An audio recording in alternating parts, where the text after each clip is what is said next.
iyi filime Krrish yarakunzwe ku rwego rudasanzwe dore ko ariyo filime ya superheroes cyangwa filime y'imbaraga y'abahinde bakinye bwa mbere. Siniya ku ifarashi, uyu mwana yakwanye n'ifarashi agapanga barakamujugutira agahoro agapanga mu giti kirishina umwana akeneye.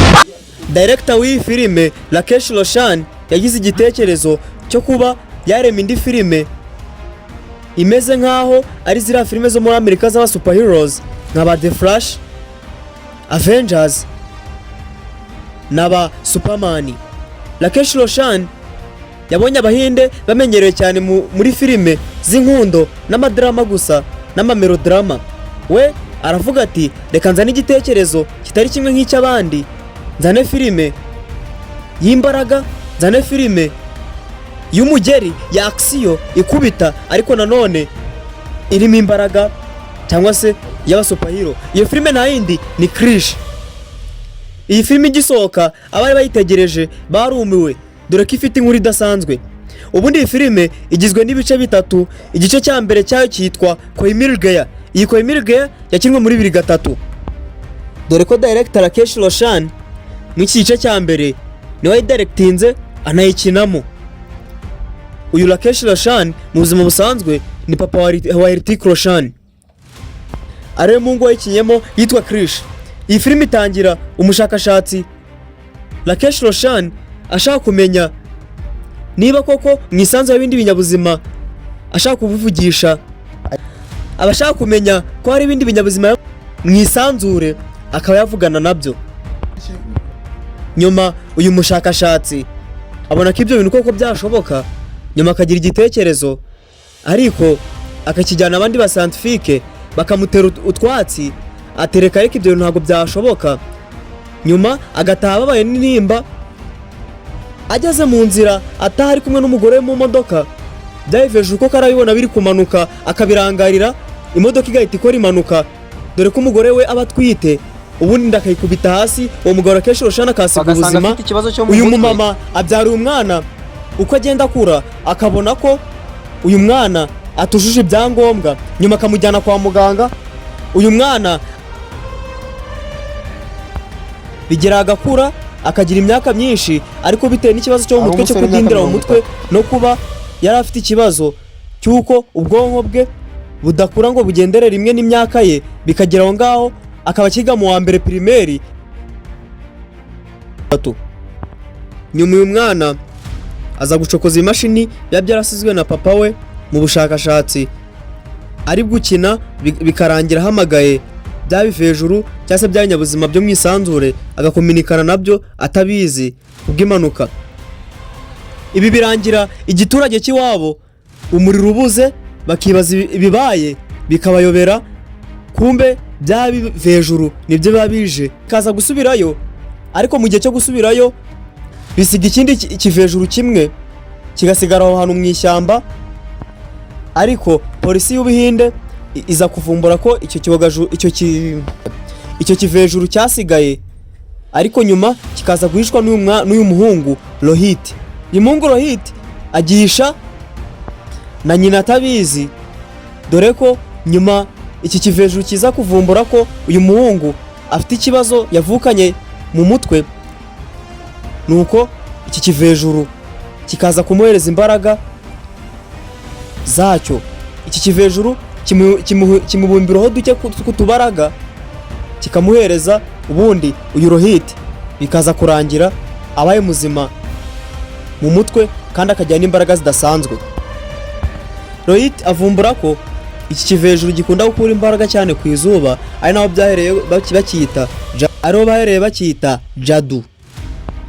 Igice cya kabiri cy'iyi filime cyakinwe muri 2006, aho uyu Rohit twavuze mu gice cya mbere biza kugera ngaho akabyara undi mwana akamwita Krishna. Uyu Krishna biza kurangira akuze agakurira mu cyaro kwa nyirakuru akiyita, nyuma ntihaza kwiyita Krrish.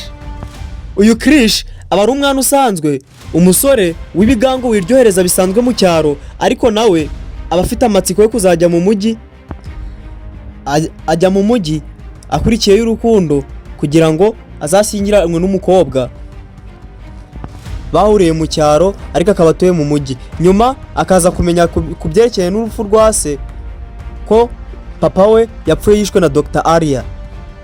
Uyu muhungu birangira ashaka guhagarika ubushakashatsi bwa Dr. Arya, agenda agiye gutabara se amenye ko yabitswe mu imashini bya Dr. Arya. Nyuma araza bigatuma uyu muhungu atabara se ndetse akaguma mu mujyi. Hakaza ikindi gice cya gatatu cyaho uyu muhungu Krish we atangira kurwanya uwitwa Dr. Carl n'itsinda rye ry'amoko y'abantu babita mutants.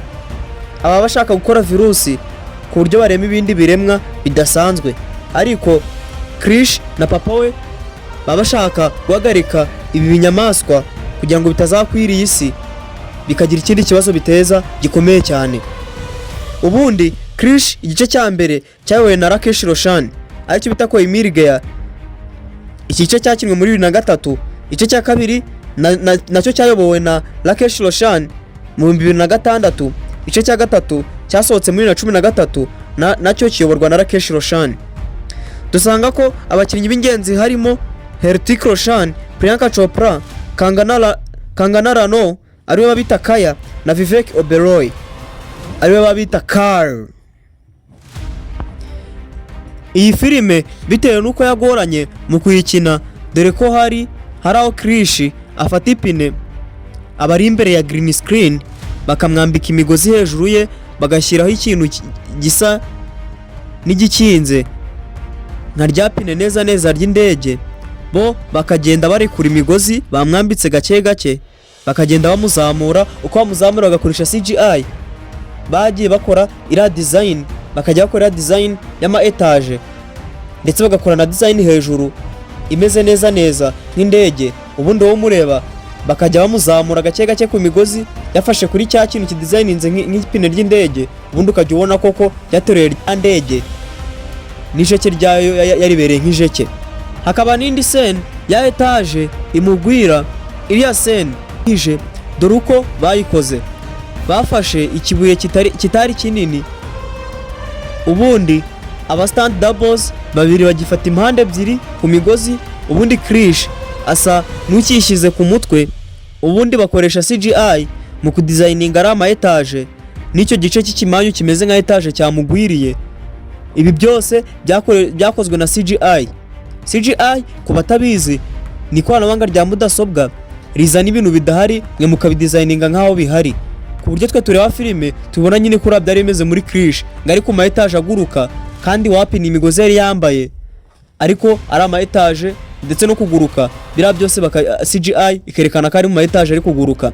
Nuko aha naho babikinnye.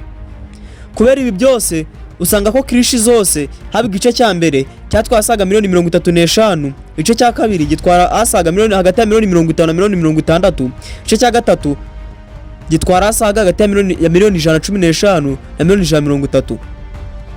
Makeup ya Carl yakorwaga mu masaha 4 buri munsi.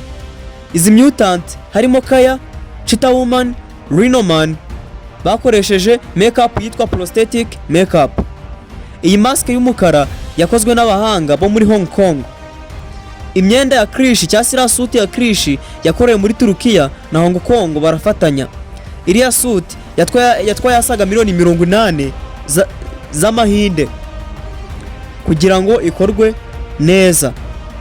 Dusanga ko Krish kabiri yafatiwe mu misozi y'Ubuhinde, Singapore, Malaysia na Tibet na Thailand.